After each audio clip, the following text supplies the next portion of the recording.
Hola, buenos días. Hoy vamos a hablar quizás de la prueba que mayormente se indica, la prueba de laboratorio que más se indica. Se trata del hemograma. El hemograma, como su nombre lo indica, se refiere a el estudio de la sangre, hemograma, o sea, un estudio de los elementos que constituyen la sangre. Ustedes saben, les voy a dar como detalle importante que cuando se indica un hemograma, la persona debe tener, el paciente debe tener por lo menos un ayuno mínimo de 6 horas antes de realizarse la prueba, porque algunos alimentos pueden hacer variar los resultados del hemograma. Entonces se prefiere que el paciente vaya en ayuno. Esa es una de las pruebas necesariamente que hay que ir en ayuno, igual que la glucosa y otras pruebas más, y pruebas de lípidos y otras cosas más. Pero el hemograma siempre requiere por lo menos un ayuno de 6 horas antes de realizarse. Entonces, le traje esta frase, como dice aquí: toda hora que se pierda en la juventud es una probabilidad de desgracia para el porvenir. Quiere decir que ustedes que están en la juventud tienen que aprovechar al máximo el tiempo en lo que se refiere a sus estudios de su profesión para irse preparando para el futuro. Bien. El hemograma, como dice ahí, es un análisis de sangre en que se miden los tres tipos básicos de células, que son glóbulos rojos, glóbulos blancos y plaquetas. Eso constituye. Ahí está más o menos una gráfica de los elementos más importantes: los glóbulos rojos, los tipos de glóbulos blancos, que son 5, lo veremos ahorita en más detalle, y las plaquetas. Serie eritrocitaria o serie roja, los glóbulos rojos también se llaman eritrocitos. La serie leucocitaria o serie blanca, y las plaquetas o trombocitos también. Este es un frote, un extendido, como se vería en un microscopio. Es importante recordar que de acuerdo al género, los glóbulos rojos pueden variar en número. Tanto los glóbulos rojos, la hemoglobina y el hematocrito, todos varían ligeramente de acuerdo al género masculino o femenino. Los glóbulos rojos en el género masculino deben estar de 4.5 a 6 millones. En las mujeres de 4 a 5 y 5.5, porque ustedes saben que las mujeres por el periodo menstrual siempre pierden un poquito más de sangre. La hemoglobina igual en el género masculino 14 a 18 gramos, la mujer de 12 a 16, y el hematócrito 41 a 51 y 37 a 47. Como dice ahí, en el hemograma se cuantifica el número de hematíes, o sea, de glóbulos rojos. El hematócrito, que lo veremos ahorita, que es la proporción que hay, la relación que existe entre los elementos líquidos, los elementos sólidos y el plasma sanguíneo. La hemoglobina y los índices hematimétricos. Eso lo veremos en un poquito más de detalle ahora. Glóbulos rojos. ¿Cuál es la función de los glóbulos rojos? Todos lo sabemos desde siempre, y es transportar el oxígeno desde los pulmones a todas las células y tejidos del organismo, y recoger el monóxido de carbono y llevarlo a la circulación menor, donde son oxigenados los pulmones y nueva vez enviados a la circulación mayor. Aquí vemos la descripción de los glóbulos rojos. Algunos tipos de anemia que pueden variar de acuerdo a la forma que adquieran los glóbulos rojos, o también de acuerdo a la concentración de hierro y otros elementos. Aquí ven anemia que tiene anemia falciforme, anemia drepanocítica o holocítica. Bien. Entonces existen lo que se llaman los índices hematimétricos, que es un estilo, una forma de expresar el tamaño de los eritrocitos. El volumen corpuscular se refiere al volumen, al tamaño de los eritrocitos. Eso va a permitir clasificarlo en normocítico, macrocítico o microcítico. Normocítico quiere decir que tienen el mismo tamaño. Macrocíticos, que están más grandes, están aumentados de tamaño, y microcíticos, que están disminuidos de tamaño. El valor normal está de 80 a 100 femtolitros. Es una determinación, como dijimos ahorita, muy útil para diferenciar lo que son las anemias microcíticas, es decir, las anemias en las cuales los glóbulos rojos están más pequeños, las macrocíticas, que están más grandes, y las normocíticas, que están más pequeñas. La hemoglobina corpuscular media corresponde al contenido de la hemoglobina que tiene cada eritrocito, un porcentaje de la hemoglobina que tiene cada glóbulo rojo. Su valor de referencia es en picogramos.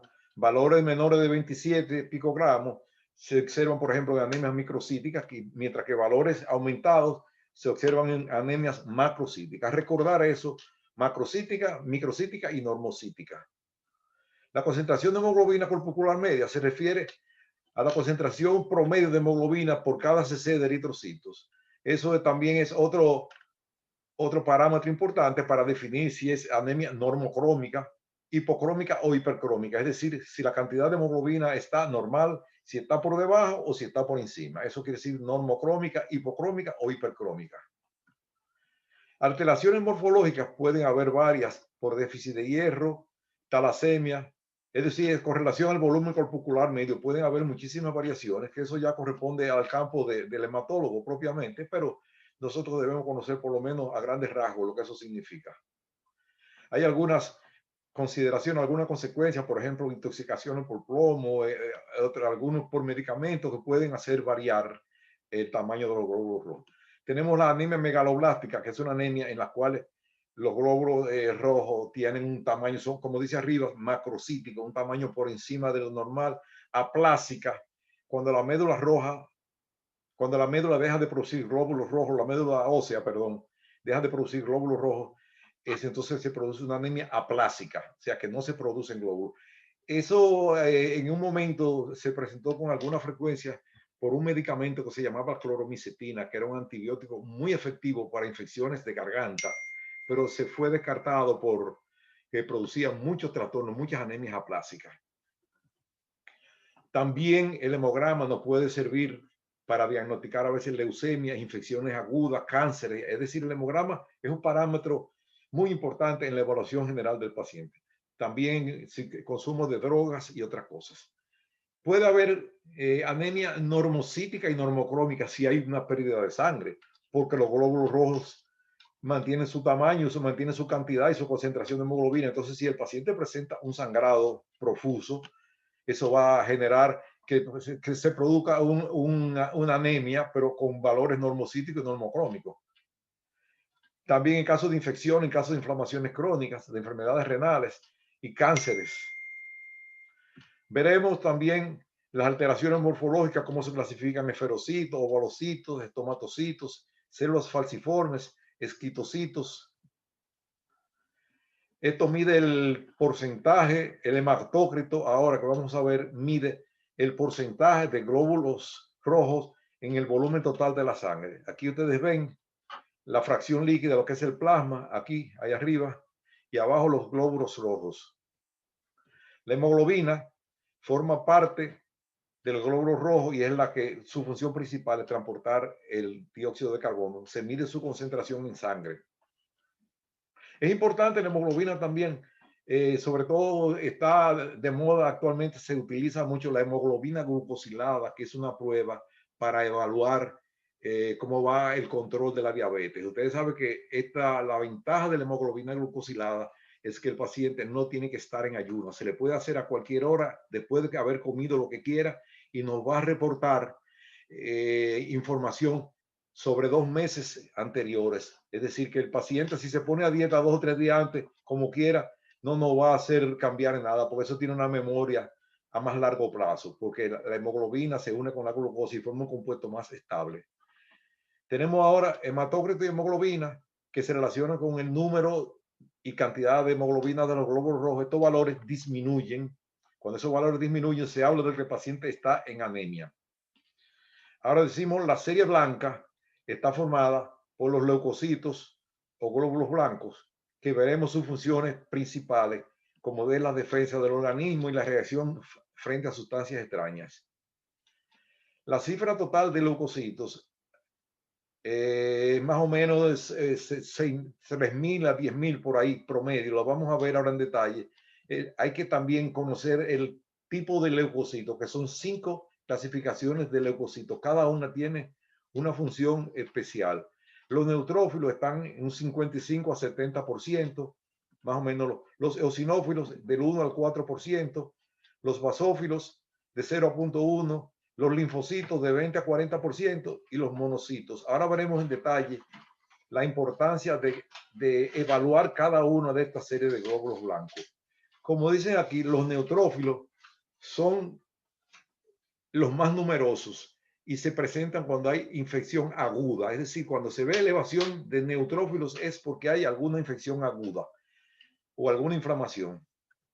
Los eosinófilos, el otro tipo de glóbulos rojos granulocitos, se elevan sobre todo en asma, alergia o parásito. Cuando vemos una eosinofilia, probablemente hay un cuadro alérgico o el paciente es asmático o tiene parásitos gastrointestinales. Importante recordar eso. Los basófilos participan cuando se elevan cuando hay elevación de histamina, alguna sustancia vinculada a la alergia. Son quizás los menos numerosos de los glóbulos blancos, menos de 0.5.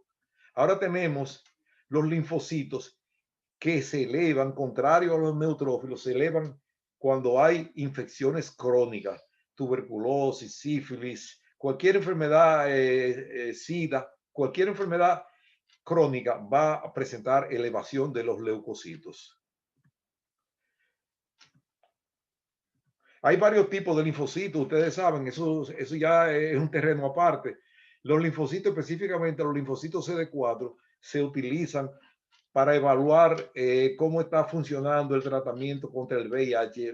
La carga viral de los linfocitos CD4 sirven para monitorear el seguimiento del tratamiento del VIH. Los monocitos actúan ya más bien como quien dice en recoger los desechos cuando se presentan los tejidos muertos dañados en la destrucción de células cancerosas, y también tiene la potencialidad de convertirse en macrófago y actuar como parte del sistema inmunitario. ¿Cuáles factores pueden interferir en los resultados? Que eso es importante tenerlos en cuenta. Alteración en el tamaño de los hematíes, número muy alto de leucocitos. Si el paciente, por ejemplo, ha sido transfundido, puede tener hemodilución. Eso nos va a dar también resultados que pueden variar. Deshidratación, un paciente que ha estado sometido a altas temperaturas y pierde líquido, eso se va a reflejar en la sangre, va a aparecer hemoconcentración. Es importante también tomar eso en cuenta. Déjame ver, el embarazo también. El embarazo porque se produce hemodilución y también se elevan los blancos porque prácticamente un embarazo es como una reacción a cuerpo extraño. Entonces eso hay que tenerlo pendiente. Cuando se reside a gran altitud también pueden aumentar el número de glóbulos rojos porque se requiere mayor para la captación de oxígeno. Para la captación se requiere mayor cantidad de glóbulos rojos, entonces se produce policitemia. Una hemorragia inmediatamente previa a la toma de muestra puede hacer variar los resultados. Es decir, medicamentos también. Todas esas cosas es necesario tenerlas pendientes porque pueden hacer variar los resultados del hemograma. Serie blanca también. Algunos alimentos, el estrés, la actividad física pueden aumentar el número de leucocitos. El embarazo también, el último mes sobre todo, y en el parto puede aumentar significativamente la cifra de leucocitos. Otros casos también, personas a las cuales se les ha extirpado el vaso pueden también tener una elevación persistente de los leucocitos. Algunos medicamentos también pueden aumentar o disminuir los niveles. Todo esto que les estoy comentando es para que ustedes piensen bien a la hora de evaluar un hemograma, que no se lleven de la primera impresión, sino investiguen bien la historia clínica, en las condiciones que se ha hecho el hemograma y si el paciente ha tenido alguna de esas condiciones citadas. Los números de los leucocitos de 3.500 a 11.000, por ahí dependiendo, más o menos. Ahora vamos a ver la serie plaquetaria, que son las plaquetas o trombocitos, que como ustedes saben tienen que ver con los mecanismos de coagulación, los procesos de coagulación. Las plaquetas se aglutinan, cuando hay alguna herida se aglutinan y comienzan a taponar, a formar sustancias, la tromboplatina, protrombina. Hay una serie de mecanismos intrínseco, extrínseco y vía común de coagulación. Eso se estudiaría aparte bien. Son células que se originan en la médula ósea y tienen un papel, como dijimos, un papel muy importante en la coagulación, las plaquetas. Trombocitopenia es cuando el valor de la plaqueta está por debajo del límite normal menor, que dijimos que era más o menos 150 a 400.000 por ahí, exactamente. Trombocitopenia puede aparecer ¿dónde?